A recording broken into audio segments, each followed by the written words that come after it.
Aí está. Isso. Aí está. Tudo bem? Good morning, my friend. Good morning to you. You got up really early. Yeah, 3 a.m. So, Joel, ele é americano, fala inglês, mas você vai ver que ele fala português. Eu Olha, tento de falar, gente. Vou ó, fazer o meu melhor para vocês. não, o Joel fala português, porque é raríssimo, gente, raríssimo você encontrar um americano que fala português e que fala bem. Obviamente, você vai ver o sotaque do Joel, mas para mim isso é um sotaque bom. As pessoas, eu digo que o meu inglês tem muito sotaque e os americanos falam para mim, Joel, não, é bonitinho, continua com o sotaque. Eu quero perder o sotaque. Eu também, eu também. Mas aí que tá, pra gente brasileiro, a gente fala, não, Joel, fica com esse sotaque aí, tá bom, cara, é legal, pode ficar, não tem problema nenhum, não tem problema nenhum. Joel, em primeiro Tá bom, lugar, então espero que estou feliz que você gosta do meu sotaque. eu adoro, cara, eu adoro. Aliás, eu gravei um podcast com o Joel, um dos mais acessados do podcast Empreendermo do Jogo. O pessoal adorou e teve gente que falou assim: pô, adorei o sotaque dele, cara, que bom que tem um americano que fala português. Joel, em primeiro lugar, muito obrigado por você ter topado o desafio aí de conversar com a gente nessa manhã. Você está falando da onde, Joel? Fala de novo. Você está falando de que você tá... Eu estou no estado de Alabama, no sul dos Estados Unidos. Então aí, que horas são aí no Alabama? Aqui são 8h22 da manhã. 6h22 horário de Los Angeles, 10h22 horário do Brasil, 10h22 horário do Japão. Então, primeiro, muito obrigado, viu, Joel, por ter topado esse desafio. Não, um prazer. Realmente é um tempo interessante, né, que estamos vivendo e um prazer para poder colaborar com você, com todos as outras palestrantes, porque nós temos que aprender a ajudar os empreendedores. É um tempo difícil de empreendedor, mas mesmo assim nós temos que ir para frente, né? Joel, vamos bater um papo, vamos começar com a tua trajetória empreendedora, porque você já trabalhou para a empresa, já empreendeu, voltou para o meio corporativo, mas eu sempre digo o seguinte, quem tem a ver empreendedora, não importa onde ele está, sempre tem as características empreendedoras, né? Uhum. Então, conta para a gente um pouco da tua trajetória, a gente tem várias pessoas nos acompanhando lá no Facebook, no YouTube. Conta um pouco da tua trajetória profissional, só para vocês saberem, o Joe, ou o Joel, ele fez Yale, né, que não é pouca coisa, Uhum. é realmente um big deal aqui nos Estados Unidos. Então conta para a gente um pouco da tua trajetória profissional, falar um pouquinho da experiência de Yale para o pessoal que Sim. não te conhece. Então, eu sou da Alabama, do sul dos Estados Unidos. Os primeiros 18 anos da minha vida eram normais, e aí Deus abriu uma porta para ir a Yale. A verdade é que nem estava na minha cabeça. Foi uma coisa tão óbvia que Deus abriu a porta para mim e realmente mudou minha vida para ir a Yale, que é uma faculdade que fica em Connecticut, que é um estado no norte dos Estados Unidos. Eu estudei engenharia mecânica e antes de terminar a minha carreira lá, eu ouvi Deus falando para mim, olha, você precisa ir para Costa Rica como missionário. E era uma dos momentos na minha vida que eu ouvi a voz de Deus tão claro. E então, depois de me graduar, eu fui para Costa Rica, trabalhando com a igreja, passei um ano e, nossa, foi uma experiência espetacular e abriu minha mente para o mundo. E durante esse tempo, eu aprendi espanhol. Então, foi aí o começo do português. Eu voltei para os Estados Unidos, achei um emprego em vendas internacionais e Brasil era parte do meu território. Mas naquela época não falava nada de português, nada, nada, nada. Então, toda vez que eu ia para o Brasil, o povo falava e eu tentava de usar o meu espanhol, mas não funcionava. Então, falei com o meu chefe, olha, eu preciso aprender o português, pagou algumas aulas e agora, 17 anos depois, graças a Deus, estou falando melhor o português. Não, você tá falando... Mas o português começou aí. Um, Então, naquela época, eu estava viajando em América Latina todos os meses, conversando todos os dias com vários países. Era um sonho de trabalho para uma pessoa saindo da faculdade, né? Porque a companhia pagava as contas para viajar, né? Não tem melhor do que isso. Então, foi uma aventura, uma aventura. Só que depois de 2 anos, a aventura começou a parar e eu comecei a ver a minha vida, ver o meu trabalho, e eu pensei, nossa, o único propósito do meu trabalho é para fazer dinheiro para a empresa. Isso não me motivava mais. A aventura foi legal, né, para viajar, mas eu queria mais com minha vida. Então, aí começou uma jornada de vários anos tentando de ver, ok, eu gosto de negócios, só que como posso ter um impacto social com meus negócios? Como posso juntar esses dois conceitos? E aí eu decidi sair daquela empresa, estudei o meu MBA em Thunderbird, para ver como eu posso juntar, né, esses conceitos de empreender, mas também ter esse impacto social. E aí eu saí do meu MBA, trabalhei com uma... Eu sempre esqueço como falar isso em português. A Social Impact Fund. É como capital investindo em empreendedores sociais. Uhum. Como que é? Um fundo de impacto social. Isso. Isso aí, gente. Desculpa meus erros em português. Tá completamente, você não precisa nem pedir desculpa, João. Você está falando que não é a sua primeira língua. Eu sempre digo o seguinte: quem reclama de alguém que está falando uma segunda ou terceira língua, a gente faz a pergunta, ok, então quantas línguas você fala, né? É verdade. Só fala só. Então você não precisa pedir desculpa, Tá não. bom, tá bom. Roubado. Então, eu comecei a trabalhar em Paquistão com um dos investidores, um dos investimentos da empresa. E depois disso, eu estava trabalhando com empreendedores em África, Europa, e comecei com Endeavor, que é muito conhecido no Brasil, né? Eu trabalhava abrindo escritórios novos na África e Europa para eles. E aí, o que eu estava vendo Endeavor foque nos empreendedores de alto impacto, né? E eu estava comparando esses empreendedores com os empreendedores sociais, na minha opinião, o que eu estava vendo é que aquelas empresas, a maioria, não estavam crescendo. Então, eu comecei a mudar a minha perspectiva e como a minha definição de impacto social. Antes eu estava vendo, ok, você precisa focar em saúde, educação, a coisa básica, lar, mas vendo os empreendedores de alto impacto, eu vi muito mais impacto social em empreendedores que não eram empreendedores sociais. E o que quero dizer com isso é que eles estavam criando emprego, eles estavam tendo muito mais impacto econômico, impacto, a mentoria nas suas comunidades do que a maioria dos empreendedores sociais que eu estava vendo. Então, eu decidi, olha, não preciso focar nessas áreas sociais para ser um empreendedor social. Só tem que empreender bem. Então, essa foi a lição do Endeavor. E sair do Endeavor querendo de tomar essa ideia de ser um empreendedor de alto impacto, mais focado no propósito e seus valores. Então, eu fundei uma consultoria que se chamava Brave Wave, para ajudar as empresas, as igrejas, as ONGs, para estar bem claro sobre seu propósito, os seus princípios, suas práticas, seus valores. E eu fiz isso para 3 anos.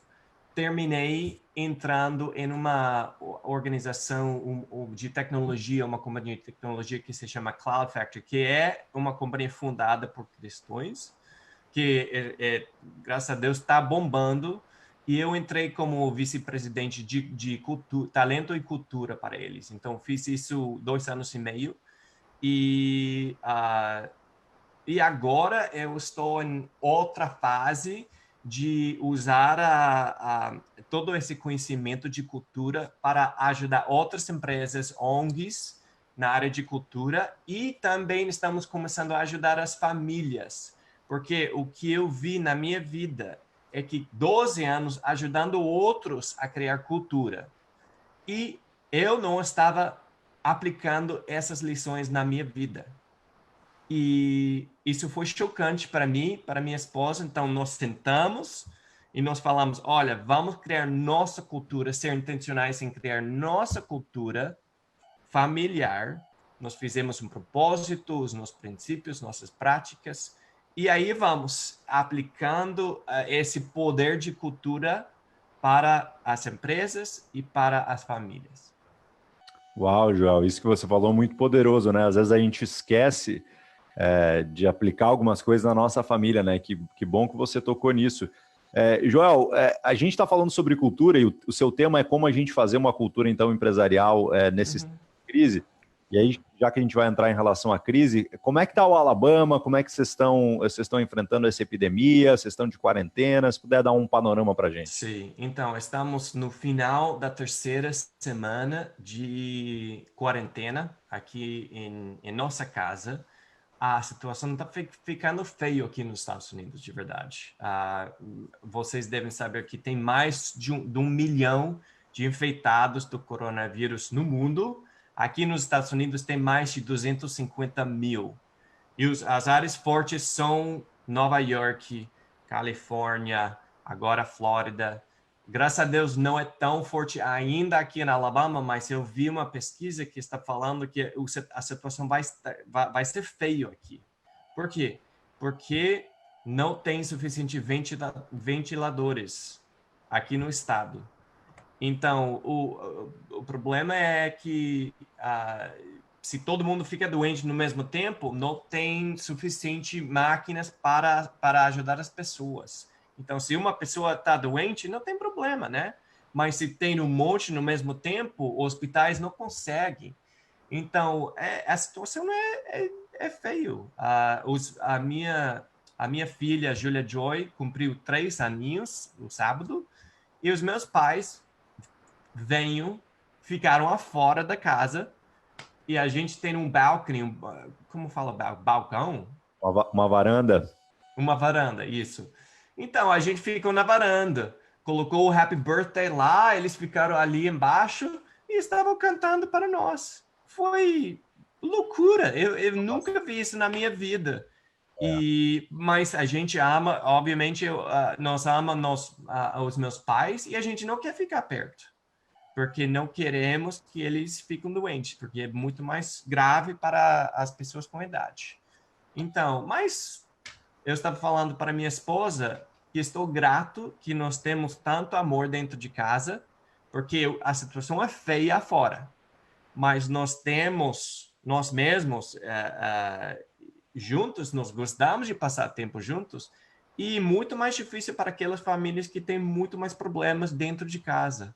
Então, estou grato por isso, que podemos passar esse tempo juntos. Isso aí eu acho que é o ponto, uma das únicas coisas positivas, né? Esse tempo que a gente pode passar com a família. Joel, exatamente. Vamos falar então de cultura empresarial. Você é um cara que é especialista nisso, você tem ajudado grandes empresas, agora famílias, e isso também é algo sensacional. Como é que faz para manter uma cultura empresarial saudável em meio à crise, com essa questão do home office? Enfim, como vocês estão lidando na empresa de vocês com essa questão? Sim. Antes disso, eu quero explicar um pouco sobre a cultura, porque é uma palavra que as pessoas usam muito e às vezes as pessoas não realmente entendem o que é. Ok? Então, vamos começar lá e eu entro na área de crise. Ótimo, perfeito. Então, o que é cultura? A verdade é que tem um monte de definições lá, mas a mais simples para mim é um cara que se chama Marvin Bower, que foi o pai do Management Consulting, da consultoria de administração. E ele fala em inglês, culture is the way we do things around here, ou a maneira que fazemos as coisas por aqui. E a cultura não é só uma coisa de empresa. as nações têm cultura, as empresas, as ONGs, as igrejas e a sua família também tem um tipo de cultura. Então, tá por todos os lados e vocês conseguem sentir a cultura. Se você entra em um escritório de um startup, você consegue sentir a cultura. Se você vai a uma igreja dessa denominação, você vai para outra, você sente a diferença. Essas sensações que você tem, essa é cultura, o que você está sentindo. Então, na área corporativa e de ONGs também, tem 5 áreas chaves de cultura. A primeira parte é o seu passado, que são as histórias de origem, histórias do passado, que realmente são muito importantes, definem uma parte da sua trajetória, ok? Esse é o passado. A segunda parte é o seu propósito. Esse é o futuro, onde você vai. Esse é o futuro que você quer criar na sua empresa, no mundo, ou através da sua igreja, ou através da sua ONG. O propósito é o porquê. Às vezes as pessoas falam a visão, missão, o seu porquê. A terceira parte são os princípios. Os princípios são o mais importante que você tem. É a verdade que você crê e como você quer estar conhecido no mundo. São os princípios. A quarta parte são as práticas. E as práticas, basicamente, são os hábitos regulares, intencionais, que você tem dentro da sua empresa, que deixa você demonstrar uma parte da sua cultura. Isso pode ser, por exemplo, na minha companhia Cloud Factory, onde eu trabalhava, a gente teve um team time, um tempo de equipe. Toda semana, a empresa inteira ao redor do mundo parou para 1 hora para juntar em grupos, para crescer juntos e conectar. Então, era um hábito que nós tivemos, que era parte da nossa cultura. Então, práticas, a última parte não é um pé, é um pé em inglês, mas não é um pé em português. Em inglês é place, mas em português é lugar. É onde você está trabalhando. A sensação, o look and feel, como a decoração do lugar. Essa é a última área. Então, tem 5 áreas: passado, propósito, princípios, práticas e lugares. Então, essa é cultura. Então, você quer falar sobre o crise agora, né? Isso é sensacional. Obrigado por ter começado por aí, tá, Joel? Porque muita gente pensa que cultura é algo super distante, que é difícil de fazer, ou até confunde com cultura mesmo, culturalmente falando, né? Mas a cultura empresarial, esse caminho que você deu é muito fácil, principalmente para pessoas que estão em pequenas e médias empresas, né? Sim. Que não tem um consultor, que não tem um gestor que está preocupado com isso. Então, é o próprio empreendedor que tem que parar para pensar e ver como que vai implementar esses passos. Então, por exemplo, passado, né? Talvez ter documentado a história, ter essas reuniões que você falou de compartilhar um pouco da história, fazer um vídeo, às vezes, que explique um pouco mais da história. Ter claro o propósito. Acho que muita gente, a gente tem falado desde a manhã, já está quase 4 horas ao vivo, a gente tem enfatizado muito sobre isso, que a gente tem que ter claro o propósito, né? Os princípios, as práticas, o lugar de trabalho é muito importante para você gerar uma cultura positiva e boa. Então, vamos, antes de ir para a crise, como é que a gente faz quais são as práticas que você tem visto que tem ajudado empresas a colocar em prática isso aqui que a gente falou? Eu estou anotando aqui, só para você saber, tá, João? Essa é uma dica que eu estou dando para todo mundo. Pega um caderno e vá anotando as lições de todos os dados. No final, você vai ver quantas lições legais você vai ter durante essas 12 horas. Algumas coisas que você já tem visto que funcionam, que são legais, que são alguns cases que você poderia compartilhar de empresas que têm feito isso bem. Você quer exemplos de cada área? Talvez possa fazer exemplos de cada área ou um exemplo no geral, como você achar que fica mais fácil para, principalmente as pessoas que estão nos acompanhando, para começar a implementar isso no seu dia a dia. Tá bom. Então, a primeira coisa que eu quero falar para os microempresários, os microempreendedores, se você está só começando, né?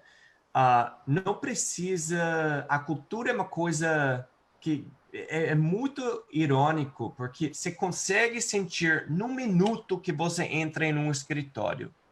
Só que é muito difícil para poder tirar do ar e colocar no papel. É muito difícil, gente. Então, só tem que começar lá. Segundo, é que é uma jornada. É uma jornada para entender a cultura. Não é uma coisa que você vai ter uma reunião de 1 hora, ou inclusive um dia, e que vai. Eu vou saber tudo depois dessa reunião. Você vai fazer um passo, mas, especialmente aqueles que são cristãos, Deus está revelando partes da história. Não está dando a história inteira para você. A cultura é parecida. É que você tem partes da cultura, você está fazendo algumas coisas e nem está percebendo o que você está fazendo. Então, é uma jornada. Tem uma companhia muito famosa aqui nos Estados Unidos, que era fundada por cristãos, que se chamava Service Master. E essa companhia era uma companhia pública, inclusive teve uma estátua de Jesus lavando as mãos, lavando os pés das pessoas de mármore, mármore, entrando ali. E eles eram super cristãos. E uma companhia pública. E essa companhia demorou 30 anos para chegar ao momento que eles achavam que, nossa, agora a gente entende. A minha companhia Cloud Factory, onde eu trabalhava, a companhia agora tem 10 anos e ainda eles estão modificando partes da cultura. É como você tem um microscópio, ok? E você está focando. Então, no começo, gente, você tem uma ideia geral, como que é, né? E aí, você faz mais um passo, você entra um pouco mais, você tem uma direção. Aí, você entra um pouco mais focado. Ok, agora estamos aqui. Você faz mais um passo. Então, é um processo. Eu quero que as pessoas não pensem que eu preciso definir tudo começando. Não é assim. Você tem que ter uma ideia até onde você vai e, pouco a pouco, você está definindo o negócio. Isso tem sentido ou não? Faz muito sentido, João. Muito sentido. Ok, porque realmente é uma coisa difícil.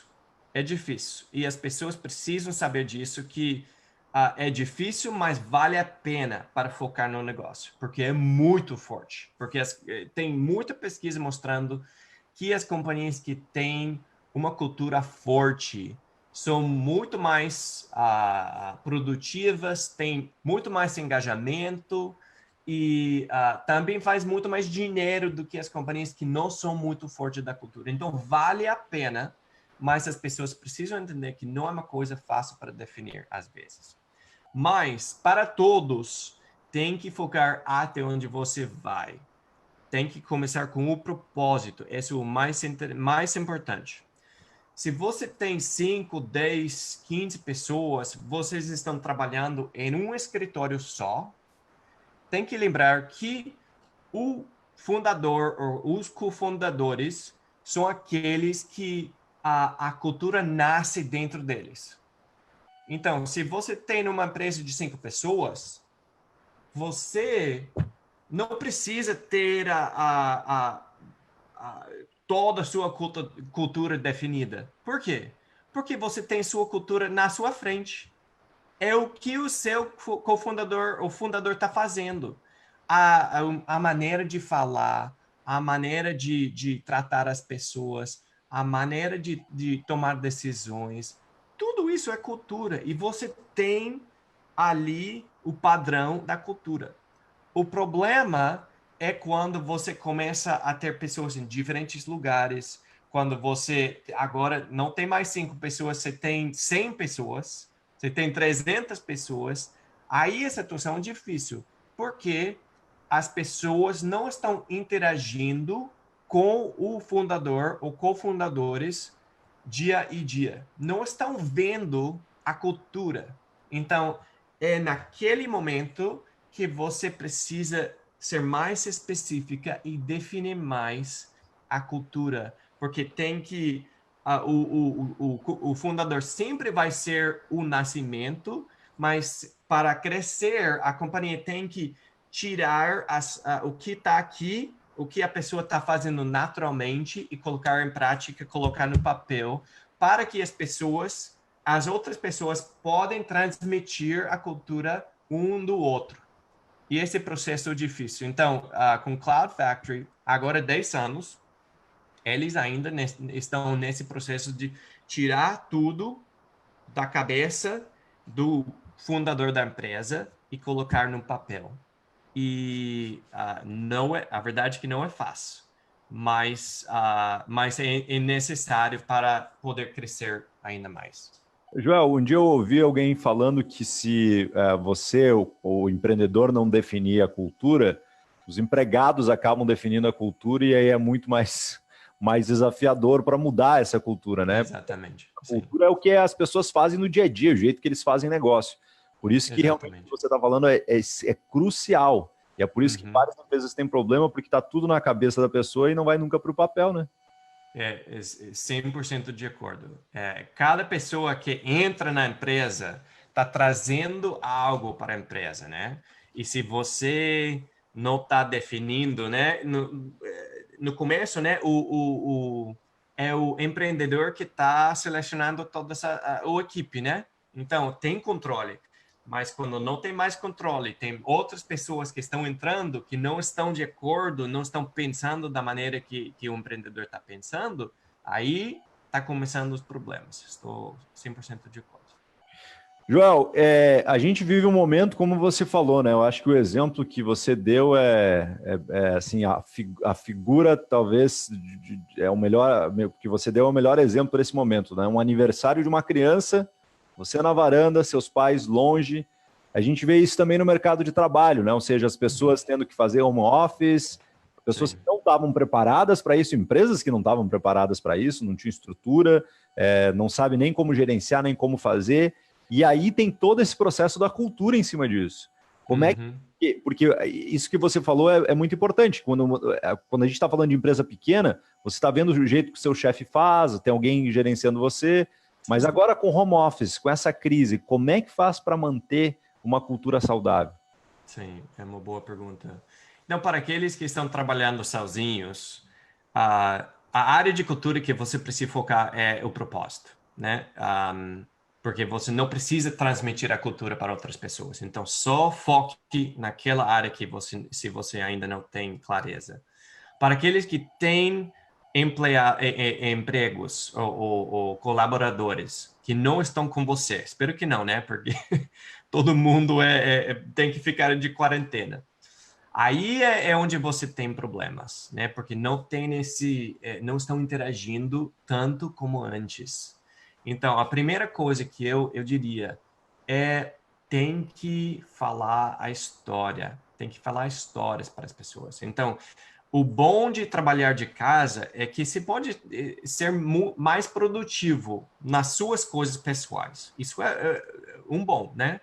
Do lado ruim é que você não está interagindo com as pessoas, não tem esse senso de comunidade como quando você está dentro do escritório. Então, tem que segurar como você sendo o empreendedor, fundador, cofundador da empresa, do startup, você precisa segurar que você está transmitindo as histórias, a história de origem, que está falando sobre outras crises, outras dificuldades que você passou para dar confiança para as pessoas. Essa é a primeira coisa. Segurar que está falando essas histórias. Segundo, é lembrar as pessoas sobre o seu propósito. Porque as pessoas têm medo. Todo mundo no mundo está cheio de medo agora. Medo de eu vou ter coronavírus, medo de que eu vou perder meu emprego, tem muito medo.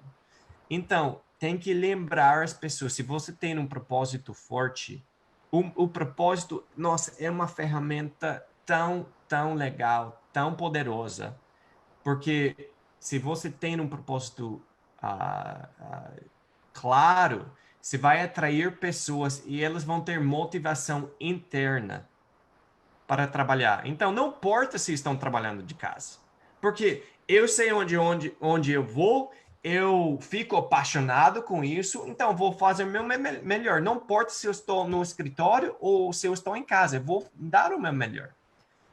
A verdade é que isso é um grande problema no Brasil. Eu acho que não tem muitas empresas que não têm propósito. Muitas empresas. E eu trabalho para ter dinheiro. E eu entendo, né? Todo mundo tem que pagar as contas.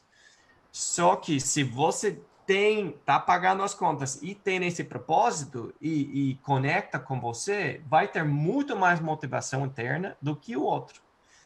Então, tem que lembrar as pessoas por que estão trabalhando para você, qual é o propósito para a sua empresa. Porque aí vai passar o medo, vai lembrar, ok, e essa é nossa causa e vamos para frente. Talvez a maneira de trabalhar é diferente, mas vamos trabalhar juntos, dar o nosso melhor.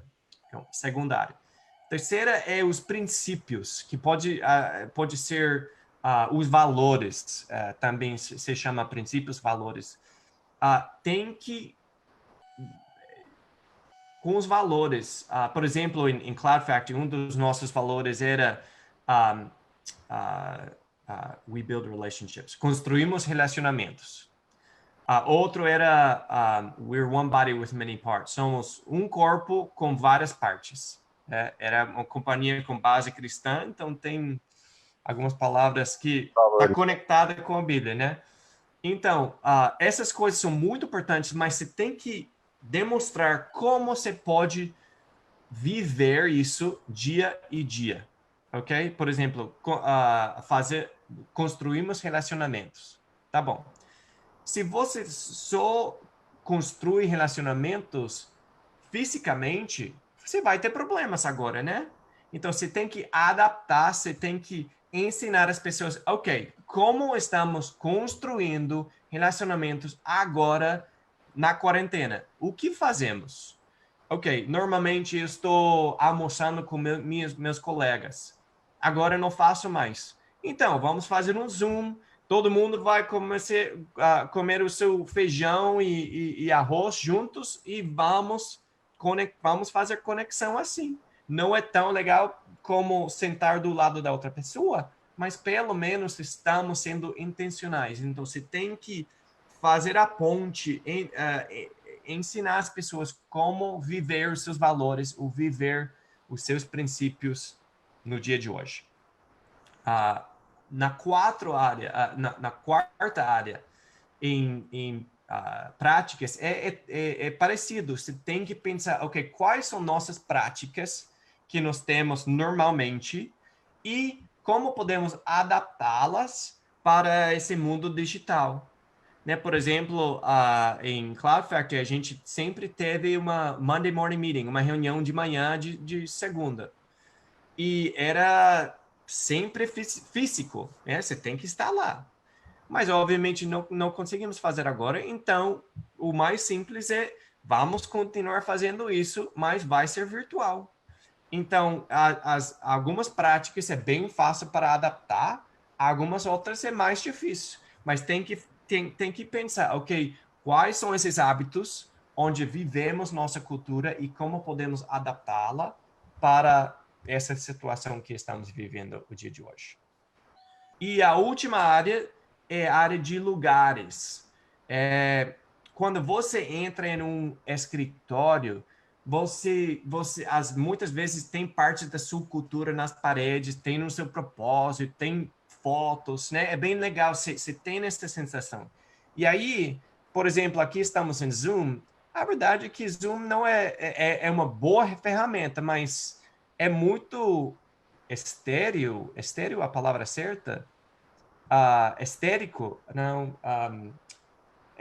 não tem essa sensação de cultura, né? É bem básico. Isso é o que eu quero dizer. Meio parado. Então, para pensar, ok, agora nosso escritório é digital. O que podemos fazer para conectar todo mundo? Por exemplo, uma coisa fácil é no seu desktop. Você coloca a mesma foto em todo mundo, né? Que tem uma coisa relacionada com sua cultura. No Zoom, você consegue mudar o background, né? Você consegue fazer isso. Tem coisas pequenas. Também você pode mandar uma caixa de cultura para todos os seus empregados com decorações relacionadas com sua cultura. Tem muitas coisas que tem que fazer, só que tem que pensar o ambiente onde nós trabalhamos é muito importante. E você tem que pensar sobre seu ambiente agora, home office, digital, pensar no mesmo que você está pensando aí no seu escritório. Muito bom, Joel. Eu acho que nós tivemos um problema com a nossa câmera aqui, mas acho que você consegue me ouvir ainda, né? Sim, eu estou aqui, consigo ouvir. As dicas que você deu são excelentes, porque principalmente a gente está falando de home office, e isso que você está dizendo ele é crucial, porque, por exemplo, a dica que você deu de mandar uma caixa de cultura, né? Olha que ideia interessante, porque você manda uma caixa com, sei lá, com as decorações, algumas coisas que a empresa tinha, ou que a pessoa tinha na própria mesa. Isso é genial, né?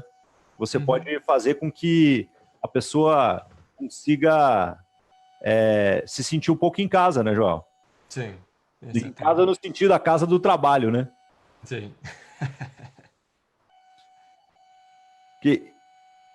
Acho que estamos de volta. Voltou. Voltou?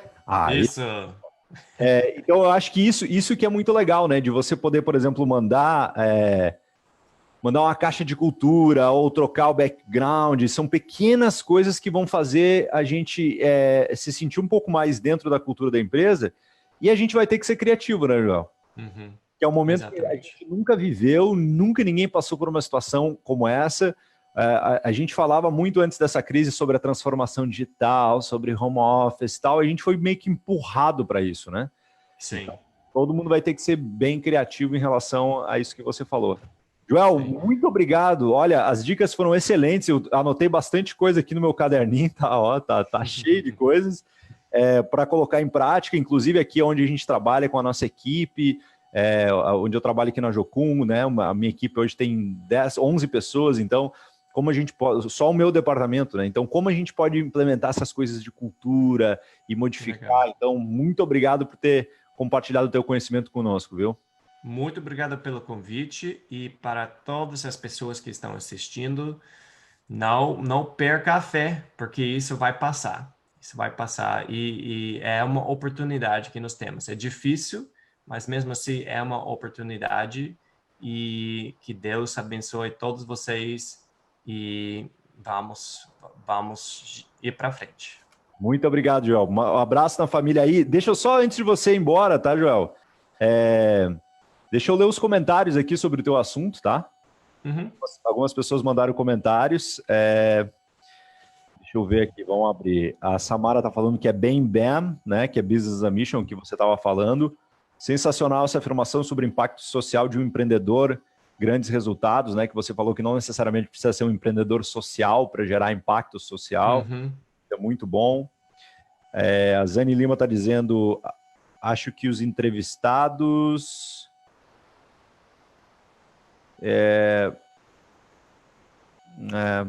cortou aqui a afirmação dela. Foi para baixo. Bom, a Marcela está dizendo, acho que ele quis dizer que o ambiente do Zoom é muito frio. Acho que foi isso. Isso, é melhor. Obrigado. Nem eu, nem o João, a gente encontrou palavras. Humanizar e trazer a cultura da empresa para o home office. É exatamente isso aí, Marcela. Bacana a ideia da caixa de cultura, a Daniele está falando aqui. Vamos ver aqui, a gente tem vários comentários no Face, inclusive a Elaine, dizendo, ei, papai! Ei, Elaine! Minha esposa. Sua esposa. Ela tá com as 3 crianças. Nossa, como é que vocês fazem? A gente com um já tá, né? Imagina vocês com 3, né? Também aqui o pessoal dizendo 5 pontos muito bem colocados, como criar a sensação de pertencimento na equipe. O Éder disse, Joel, precisamos conversar mais. A Débora está dizendo, obrigado, Tony, por convidar o Joel. Adorei a fala dele, muito bom. E aí vamos ver se tem mais alguma coisa aqui na página também. Pessoal agradecendo, dizendo que foi muito bom, excelente a exposição do Joel, a Rosane está falando. E a Bianca está dizendo, amei sua explicação, Joel, muito interessante, Deus abençoe. Amém. Aí, muito obrigado pelo seu impacto na vida dessas pessoas, Joel, você tem um conhecimento fenomenal, siga nessa caminhada aí, impactando a cultura de empresas e agora de famílias, né? Então, isso aí é uma coisa que com certeza alegra o coração de Deus. Deus te deu dons e talentos, você tem usado eles muito bem. Parabéns, viu? Amém. Obrigado a você por organizar tudo e pelo convite, viu? Então tá, valeu, João, um abração, Deus All right. Tchau, gente. Tchau, tchau.